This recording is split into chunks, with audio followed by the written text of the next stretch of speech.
अमलनि मंझां कहिड़ो अमल सभ खां अफ़ज़ल आहे? कि हुज़ूर मुस्तफ़ा करीम सल्लल्लाहु अलैहि वसल्लम जन फरमायो ईमानुम बिल्लाहि व रसूले, अल्लाह ऐं उन जे रसूल ते ईमान आणणु।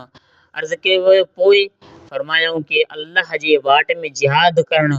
अर्ज़ु कयो वियो पोइ?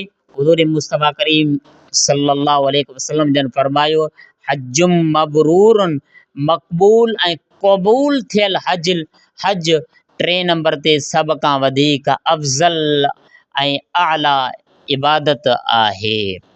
नाज़रीन सामीन किराम कि मक़बूल हज के उहो छा आहे? मक़बूल ऐं मबरूर हज इहो आहे कि जेको हज जंहिं हज में ख़ालिसन इख़लास ऐं ख़ालिसतन अल्लाह जे रिज़ा जे ख़ातिर उहो हज कयो वञे, ऐं जेको हज लड़ाई झगड़े गुनाह ऐं रिया ऐं ॾेखावे खां ख़ाली हुजे, ऐं जंहिं हज खे सुठे ऐं सुहिणे अंदाज़ सां पंहिंजे अरकान सां अदा कयो वञे ऐं ख़ालिसतन सिर्फ़ु अल्लाह जी रिज़ा जे ख़ातिर उहो हज कयो वञे, त उहो हज मक़बूल हज इन खे चइबो वेंदो आहे।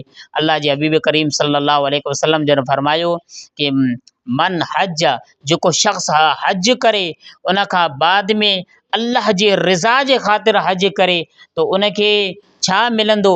कि हुज़ूर मुस्तफ़ा करीम सल्लल्लाहु अलैहि वसल्लम फरमायो मन हज लिल्लाहि फलम यरफुस वलम यफ्सिन रजअ कम यौमिन वलदतहु उम्मुहु औ कमा क़ाल सल्लल्लाहु अलैहि वसल्लम। अल्लाह जे हबीब करीम सल्लल्लाहु अलैहि वसल्लम जन फरमायो जेको शख़्स अल्लाह जे रिज़ा जे ख़ातिर, रब खे राज़ी करण जे ख़ातिर इख़लास सां ऐं ख़ुलूस सां हज करे थो ऐं उन हज में न कोई ग़लति ॻाल्हाए थो ऐं न कोई गुनाह जो कमु करे थो, त फ़लिहाज़ा उहो होॾों हज करे थो ऐं उहो होॾों गुनाहनि खां ईअं धुपिजी वञे थो गोया कि माउ जे पेट मां हाणे निकिरी आयो आहे। पोइ वापसि मोटंदो ऐं माउ जे गुनाहनि खां ईअं पाक थी वेंदो, गुनाहनि खां ईअं जेका सो आहे धुपिजी वेंदो गोया कि हाणे जेका सो आहे माउ जे पेटां निकिरी आयो आहे। ऐं रसूल करीम